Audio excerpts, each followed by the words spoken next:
Hello students, इस video में मैं आपसे शेयर कर रहा हूं एक वैकेंसी नोटिस जो इश्यू किया गया है हाई कोर्ट ऑफ दिल्ली द्वारा। और इसमें वैकेंसीज एडवर्टाइज की गई हैं सीनियर पर्सनल असिस्टेंट और पर्सनल असिस्टेंट की। और उसमें आप देख रहे हैं स्क्रीन पर शेड्यूल ऑफ डेट्स दिया है। Commencement date for submission of online applications 6 मार्च को शुरू होंगी।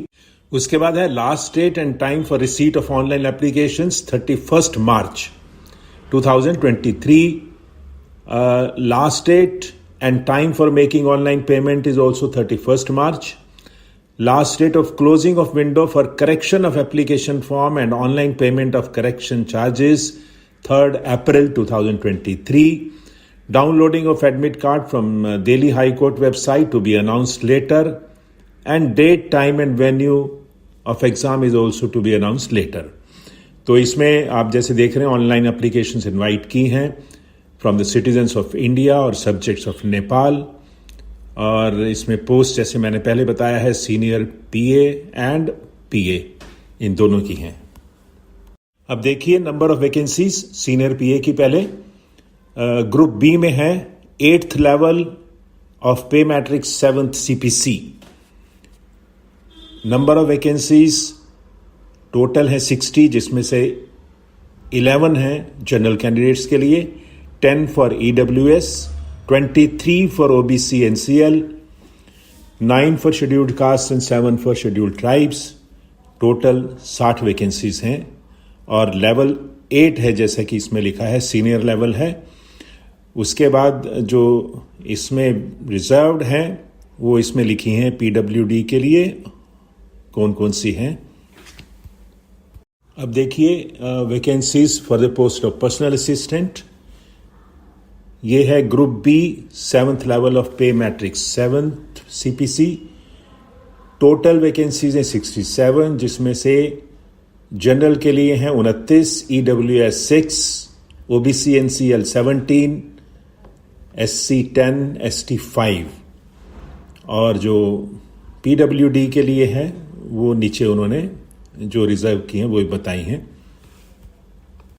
अब एसेंशियल क्वालिफिकेशन देखिए age on 31 March 2023 for the post of senior PA, graduate from a recognised university and having speed of not less than 110 words per minute in short and English and 40 words per minute in typewriting English on computer with good working knowledge of computer. Only such candidates who possess essential qualifications as on the last date of submission of online applications need to apply. For the post of PA, graduate from a recognized university and having speed of not less than 100 words per minute in shorthand English and 40 words per minute in typewriting English on computer with good working knowledge of computer. इसमें भी same है qualifications जो हैं age on date of submission of last date of submission of online applications. तो थोड़ा सा difference है, graduation दोनों में मांगी है, सिर्फ स्पीड का फर्क है। स्टेनोग्राफी की देख रहे हैं आप 110 और 100।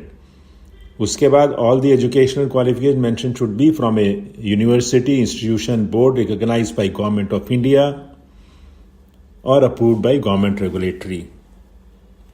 किसी भी गवर्नमेंट बॉडी से होना चाहिए क्वालिफिकेशन। उसके बाद है candidate shell submit separate application for each post SPA and PA along with the requisite fee for each application or post. No offline application will be accepted. Date of examination will be intimated later. Age limit देखिए, candidate's age should not be below 18 years and over 32 years as on 1st January 2023. Thus, the applicant should have been born not earlier than 2nd January 1991 and not later than 1/1/2005. And उसके बाद permissible relaxation अपर as में दी गई है सभी categories में, वो आप देख लीजिएगा इससे। नेक्स्ट देखिएगा मोड ऑफ सिलेक्शन। पहले है for the post of senior PA. Eligible candidates will be required to appear for English typing test, English shorthand tests, main descriptive examination and interview as per the following scheme of the examination. आपका English का typing का test होगा, English shorthand का test होगा, main descriptive examination होगा और interview. 4 stages बताई हैं। पहले देखिए स्टेज 1 क्वालिफाइंग स्टेज है, English typing test. Typing test of 10 minutes duration will be conducted on computers to assess candidates' minimum speed of 40 words per minute in English typing on computer. The criterion of characters with space for calculating the typing speed will be adopted, and total number of mistakes permissible would be 3% of the total words typed. Only the successful qualified candidates of stage 1, that is English typing test, will be called for the next stage of examination, that is stage 2 English shorthand test. तो जो English का test pass करेंगे type writing का, उनका ही next exam में होगा। Stage 1 देखिए SPA के लिए, English shorthand test 110 words per minute. The passage of 550 words will be dictated in 5 minutes duration. Total marks होंगे 100। Candidates will get 45 minutes duration to transcribe the dictated passage on computers. No extra time will be given for reading the passage. This is important. आपको 45 minute में उसको पढ़ना भी है और उसको type भी करना है। 550 वर्ड होंगे। These can be done easily. उसके बाद देखिए total time 5 minute for dictation and 45 minutes for transcription. Okay, next देखिए total number of mistakes permissible would be 3% of total words dictated. 16.5 mistakes permitted होंगी। 6 marks will be deducted for committing 1 full mistake each and 3 marks will be deducted for committing every half mistake. Candidates committing 16.5 mistake will get 1 mark. Candidates committing more than 16.5 mistakes will be disqualified. Each candidate will be given opportunity to appear in 2 shorthand dictation transcription tests and best of the 2 will be considered. ये अच्छी बात है। Next देखिए, out of the successful qualified candidates of stage 2 English shorthand test, candidates to the extent of 6 times the number of vacancies advertised in each category only will be called for the next stage of examination. वो जरूरी नहीं कि जो clear कर लेंगे second stage को सबको बुलाएं, वो देखेंगे 6 times number of the vacancies जो होंगे उनको लिया जाएगा और भी कैटेगरी वाइज लिया जाएगा। तो ये इंपॉर्टेंट है इसमें। नेक्स्ट देखिए स्टेज 3 देखिए क्या है, main descriptive exam. Main descriptive examination of English language would consist of essay 250 words 40 marks, letter writing 15 marks, grammar and comprehension passage 25 marks and translation from Hindi to English 10 marks and English to Hindi 10 marks. ये descriptive है। उसके बाद है total marks will be 100. Minimum passing marks for general category candidates will be 50% and for reserve category this will be 45%. Total time बताया है 120 minutes, 2 घंटे का होगा।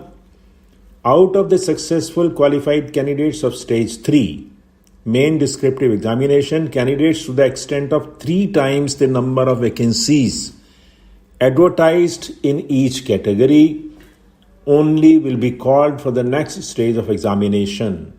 तो जरूरी नहीं है कि सभी को बुलाएं, जो 3 times the number of vacancies होगी उनको नेक्स्ट स्टेज में ले जाएंगे वो। लास्ट में है स्टेज 4 में इंटरव्यू, टोटल मार्क्स जिसके 20 हैं। Minimum passing marks for general category candidates will B 10 marks and for reserve category candidates will B 9 marks. अब देखिए for the post of personal assistant, Eligible candidates will be required to appear for English typing test, English shorthand test, main descriptive examination and interview as per the following scheme of the examination. Process same होगा, देखते हैं क्या difference है. सबसे पहले English typing का test होगा stage 1 में. Typing test of 10 minutes duration will be conducted on computers to assess candidates minimum speed of 40 words per minute in English typing on computer. Same है इसमें भी. The criterion of characters with space for calculating the typing speed will be adopted and total number of mistakes permissible would be 3% of the total words typed. इसमें भी जो stage 1 में clear करेंगे वो stage 2 में जाएंगे, because this is a qualifying exam. PA post के लिए stage 2 English shorthand test 100 words per minute. Passage of 500 words will be dictated in 5 minutes duration. Total marks 100 होंगे. Candidates will get 45 minutes duration to transcribe the dictated passage on computers. No extra time will be given for reading the passage. Same process है, same सब कुछ है except speed. उसमें 110 थी, इसमें 100 words per minute है. और same number of mistakes permissible है. बाकी चीज़ें सभी सेम लग रही हैं. फिर ये भी है कि 6 times the number of vacancies जो कैंडिडेट्स होंगे उनको नेक्स्ट स्टेज में वो ले जाएंगे. ये पीए पोस्ट के लिए स्टेज 3 और 4 ये सेम है जैसे कि एसपीए में है, तो इट्स ए रिपीटिशन. आप इसको ध्यान से पढ़ सकते हैं.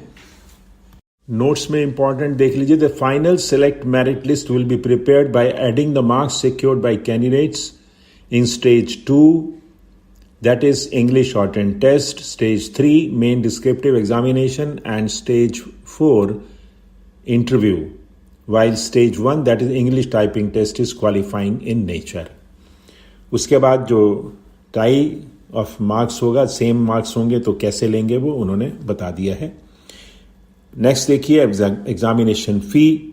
A non-refundable online fee of rupees 1,000 along with applicable transaction charges will be payable by general OBC, NCL, EWS candidates, and rupees 800 along with applicable transaction charges will be payable by the candidates belonging to the categories of SC, ST and persons with disability.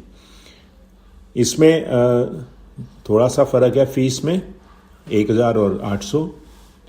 और ये जानते हैं कि अगर 2 post के लिए कर रहे हैं तो सेपरेट दोनों की फीस देनी पड़ेगी, जैसा उन्होंने पहले मेंशन किया है. और एग्जम्पशन इसमें कहीं मेंशन नहीं है. नेक्स्ट है how to apply. The candidate shall register for online applications. इन्होंने पूरा प्रोसेस आपको दे रखा है. प्लीज़ जो भी कैंडिडेट्स अप्लाई करें इसको ध्यान से पढ़िएगा. सीधा मत करने बैठ जाइए. पहले पढ़िए फिर उसको समझिए, फिर उसको आप चाहे अंडरलाइन करें चाहे अलग से नोट करें. जो भी डॉक्यूमेंट्स चाहिए, जो भी उनकी रिक्वायरमेंट्स हैं उसके हिसाब से होना चाहिए. नहीं तो वो कोई भी चीज़ को आपकी एप्लीकेशन को रिजेक्ट कर सकते हैं, ये ध्यान रखिएगा. बाद में उन्होंने जनरल इंस्ट्रक्शंस दी हैं और सबसे पहले लिखा है all instructions are to be complied with strictly by the candidates. ये ध्यान रखिएगा कि हाईकोर्ट एग्जाम है, कोई एक्सक्यूज नहीं चलेगा. अगर कोई करेक्शन है तो फी दे के आप करेक्शन कर सकते हैं, वो उन्होंने प्रोविजन किया है. इसीलिए जितनी सावधानी बरतेंगे उतना आपकी एप्लीकेशन प्रॉपर होगी. ये चीज़ आप ध्यान में रखिएगा और इनको अच्छी तरह से पढ़ लीजिएगा. ये लास्ट पेज है एडवर्टीजमेंट का. जो कंडीशंस दी हैं उसमें लास्ट पेज है, देख रहे हैं आप. इसमें बोर्ड जो कर रखा है वैसे तो सभी इंपॉर्टेंट है, देख लीजिए. While applying for the post the applicant should bear in mind that the selected candidates will also have to work even at odd hours and on holidays if so required. ये हर इसमें because of exigency of work ये ज़रूरत पड़ सकती है, इसलिए उन्होंने लिखा है. इस एडवर्टीजमेंट का लिंक मैं दे रहा हूँ आपको डिस्क्रिप्शन में वीडियो की, वहाँ से आप डाउनलोड करिए या पढ़ सकते हैं. मैंने पहले भी कई बार कहा है, अब फिर कह रहा हूँ कि आप अपनी तैयारी करते रहिएगा. अपॉर्चुनिटीज़ आती रहती हैं और अपनी कॉम्पिटेंसी को बढ़ाते रहिए, रिटर्न में भी और स्टेनोग्राफी में भी। जितना आप अपने आप को कॉम्पिटेंट बनाएंगे उतना आपके चांसेस ज़्यादा हो जाते हैं एक अच्छी जॉब लेने के लिए। ये दोनों अच्छी लेवल की जॉब हैं। 8 जो लेवल है बहुत सीनियर लेवल होता है, तो it's like I would say assistant officer या ऑफिसर के बराबर है। तो अपनी प्रिपरेशन अभी से शुरू कर दीजिए। अगर आप डिस्क्रिप्टिव में अच्छा करना चाहते हैं तो स्टेनोग्राफी भी साथ के साथ बढ़ाइए, क्योंकि स्टेनोग्राफर के लिए दोनों चीज़ें ज़रूरी हैं। अगर उसको ग्रो करना है तो स्टेनोग्राफी भी अच्छी होनी चाहिए, उसकी कमांड लैंग्वेज पर भी होनी चाहिए, और इंग्लिश डिस्क्रिप्टिव में भी अच्छा परफॉर्म कर सके। तो यही मुझे इसमें कहना था। That's all, thank you.